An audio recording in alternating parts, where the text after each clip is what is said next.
இன்றைக்கு திருவருகை காலம் 3ஆம் வாரம் டிசம்பர் மாதம் புதன்கிழமை 18ஆம் தேதி.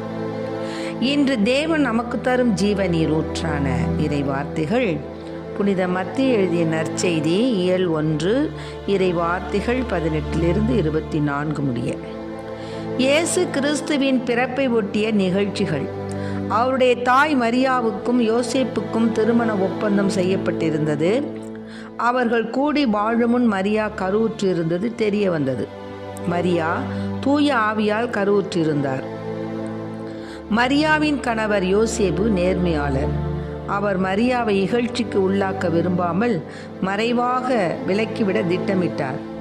அவர் இவ்வாறு சிந்தித்து கொண்டிருக்கும்போது ஆண்டவரின் தூதர் அவருக்கு கனவில் தோன்றி, யோசேப்பே, தாவீதின் மகனே, உம் மனைவி மரியாவை ஏற்றுக்கொள்ள அஞ்ச வேண்டாம்.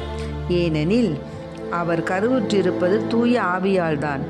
மரியா ஒரு மகனை பெற்றெடுப்பார். அவருக்கு இயேசு எனும் பெயரிடுவீர். ஏனெனில் அவர் தம் மக்களை அவர்களுடைய பாவங்களிலிருந்து மீட்பார் என்றார். இதோ, கன்னி கருவுற்று ஓர் ஆண்மகவை பெற்றெடுப்பார். அக்குழந்தைக்கு இம்மானுவேல் என பெயரிடுவர் என்று இறைவாக்கினர் வாயிலாக ஆண்டவர் உரைத்தது நிறைவேறவே இவை யாவும் நிகழ்ந்தன. இம்மானுவேல் என்றால் கடவுள் நம்முடன் இருக்கிறார் என்பது பொருள். யோசேப்பு தூக்கத்திலிருந்து விழித்தெழுந்து ஆண்டவரின் தூதர் தமக்கு பணித்தவாறே தம் மனைவியை ஏற்றுக்கொண்டார். ஆண்டவரின் அருள்வாக்கு. கிறிஸ்துவே மக்கு புகழ். கருணை கடலே கதித்ததயா பராபா சோரோதி மாறையோர்க்கு சூடரொளியேவா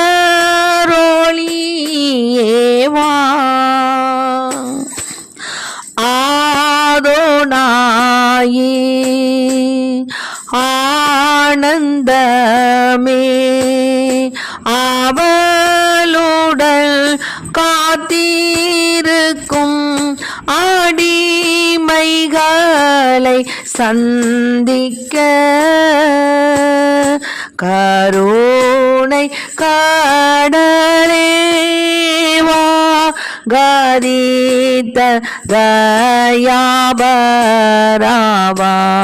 சோரோதி மாறையோர்க்கு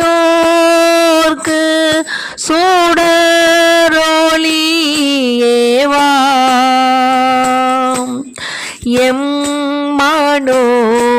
எம்மானுவேல் ஏகநாதா எங்கள் பாவ தோஷம் தீர ஏன் இன்னும் வர தாமதம் கருணை கடலேவா கதித்த தயாபராவா சோரோதி மாறையோர்க்கு சூடரொளியேவா.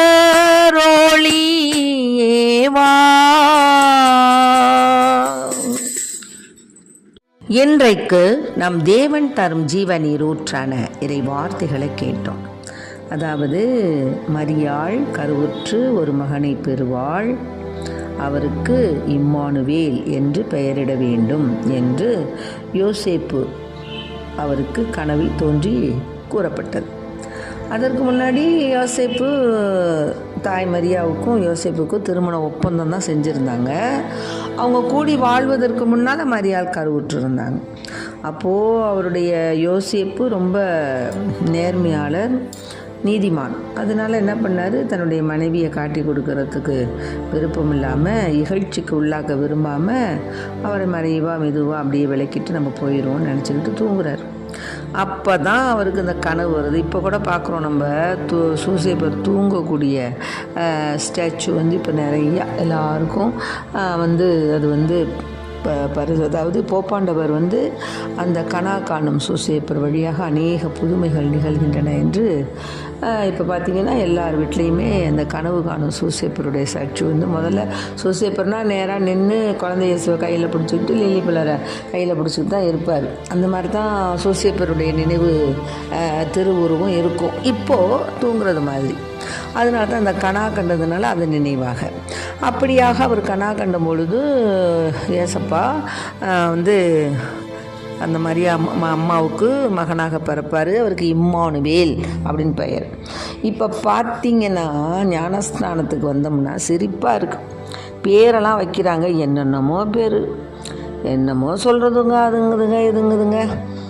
வந்து பேரெல்லாம் வந்து ஒரு புனிதர்கள் பேராகவோ ஒரு புனிதைகளுடைய பேராகவோ தான் இருக்கணும். அதெல்லாம் இதெல்லாம் இருக்கிறதில்ல. அவங்க பாட்டுக்கு கண்டதையும் பேரை வச்சுக்கிட்டு பெற்றோர்கள் வாயிலே நுழைய முடியாத வார்த்தைகளை வச்சுக்கிட்டு அதுக்கு வந்து ஒரு அந்த ஒரு புனித தெரசால் அப்படின்னா அது எவ்வளோ பெரிய ஆசீர்வாதமான குழந்தை தெரசால் அப்படின்னா அந்த அம்மாவை குறிச்சிருக்கும். அது மாதிரிலாம் இல்லை. இப்போ எல்லாம் இஷ்டத்துக்கு பேர். ஆக இப்படி இருந்தால் இப்போ வர்ற தலைமுறை என்ன பண்ணும்? விசேஷமாக அதாவது ஒரு பங்கு குருவானவர் வந்து இப்படியே போயிட்டு இருந்தாங்களாம். அப்போ போயிட்டு இருக்கும்போது ஒவ்வொரு பிள்ளைங்களுடைய நிக் நேமை வச்சு சொல்லிக்கிட்டே இருக்கும்போது ஒரு பிள்ளை என்ன பண்ணிச்சான், என் பேர் எனக்கு ஒரு பேர் வைங்க சாமி அப்படின்னு சொல்லும்போது அவர் என்ன சொன்னார், உனக்கு வந்து டிஓஜி அப்படின்னாராம். அதுக்கு அந்த பிள்ளைக்கு இது இப்போ உள்ள காலம் இல்லை, முன்னாடி உள்ள காலம். டிஓஜின்னா அதுக்கு என்னன்னு தெரியல. டிஓஜின்னா டாகு, நம்மளை நாயின்னு சொல்கிறாரு அப்படிங்கிறது புரியாமல் டிஓஜியா சூப்பர் நேம், சூப்பர் பேராக வச்சுட்டீங்க சாமி எனக்கு அப்படின்னு போணுச்சுங்களாம். ஆக அவர் சும்மா இது வந்து ஒரு விட்டு, அதாவது ஒரு நகைச்சுவைக்காக நான் சொல்கிறேன். ஆனால் இப்போ பார்த்திங்கன்னா பேரண்ட்ஸ் எல்லாம் ரொம்ப பேரெல்லாம் பார்த்திங்கன்னா வினோதமான பேரெல்லாம் வைக்கிறாங்க. அதனால் அப்படிலாம் வைக்கக்கூடாது. தேவனுக்கு பிரியமுள்ள, அதாவது தேவனை மகிமைப்படுத்துகிற மாதிரி அதாவது புனிதர்களுடைய பெயர் இப்படியாக நம்ம பைபிளில் எவ்வளவோ பெயர்கள் இருக்குது. அதெல்லாம் வச்சு கூப்பிடும்போது பிள்ளைகளுக்கு ஒரு ஆசீர்வாதமாக இருக்கும். அதனால் இனிமேல் குழந்தைகளுக்கு பேர் வைக்கும்போது நல்ல பைபிளில் உள்ள பேர்களாக வைங்க என்று இந்த நேரத்தில் நம்ம தெரிஞ்சுக்குவோம். மேலுமாக இதனால தான் எரேமியாவுக்கு எழுதிய திருமுகத்தில் எரேமியா அதாவது 23:5-8 ஆண்டவர் கூறுவது, இதோ நாட்கள் வருகின்றன, அப்போது நான் தாவீதுக்கு ஒரு நீதியுள்ள தளிர் என்றால் என்ன? இப்போ தேவகுமாரன் இம்மானுவேலை தான் சொல்கிறாங்க. நீதியுள்ள தளிர் தோன்றச் செய்வேன். அவர் அரசராய் ஆட்சி செலுத்துவார். அவர் ஞானமுடன் செயல்படுவார். அவர் நாட்டில் நீதியையும் நேர்மையையும் நிலைநாட்டுவார். அந்த இம்மானுவேல் கடவுள் நம்மோடு இருக்கிறார் அப்படிங்கிறது பொருள். இம்மானுவேல் என்றால் என்ன அர்த்தம்? கடவுள் நம்முடன் இருக்கிறார் என்பது பொருள். ஆக அப்பேற்பட்ட அந்த நீதிமான் துளிர் எப்போ எதில் வருது? தாவீதுக்கு ஒரு நீதி உள்ள தளிர் தோன்றச் செய்வேன். தாவீது குலத்தில் அவர் அரசராயிருப்பார், ஆட்சி செய்வார், ஞானமுடன் செயல்படுவார், நாட்டில் நீதியையும் நேர்மையை நிலைநாட்டுவார். அவர் தம் நாட்களில் யூதா விடுதலை பெறும், இஸ்ரேல் பாதுகாப்புடன் வாழும். யாவே சித்கேனு, அதாவது ஆண்டவரே நமது நீதி என்னும் பெயரால் அந்நகர் அழைக்கப்படும்.